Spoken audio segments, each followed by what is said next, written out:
The Florida Department of Motor Vehicles is changing the way its computer system works because of the horror stories of a blind man and a mother of three. Andrew Flaherty of Jacksonville was mistakenly labeled a sexual offender on his state ID card. And 42-year-old Tammy LeMasters of Claremont was mistakenly labeled as a sexual predator on her driver's license. We first told you about Andrew Flaherty's case 2 years ago. A Jacksonville attorney represented both of these people.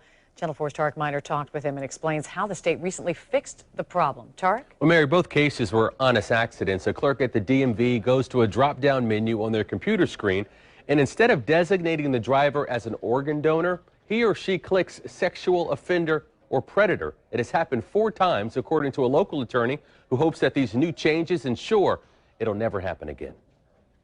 She didn't say check in the corner to see if it says sexual predator on there. She just said your name and address, so that's what I did. I put it in my wallet and I left. Tammy LeMasters calls it the ultimate embarrassment, being labeled a sexual predator on her Florida driver's license.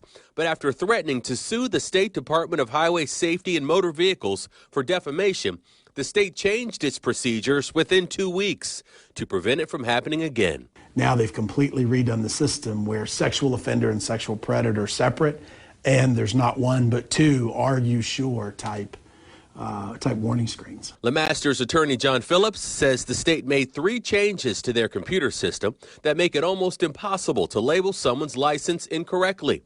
Phillips also represented Andrew Flaherty, a blind man who lived in Jacksonville who was incorrectly labeled a sexual offender on his license. You know, Andrew Flaherty's situations, he tried to go onto a naval base with his brother and was detained.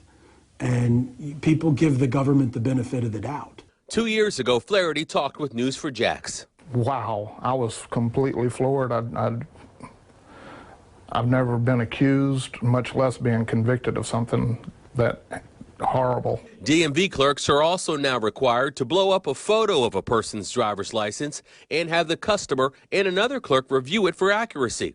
The state implemented the changes within 2 weeks, which this attorney considers swift justice. It's really a story of David versus Goliath when, you know, a legally blind man and a mom of 3 literally change a statewide computer system. John Phillips goes on to say that the sexual offender and predator designations did not carry over onto any other state documents for those 2 clients. Andrew Flaherty passed away earlier this year. His family recently settled in this case.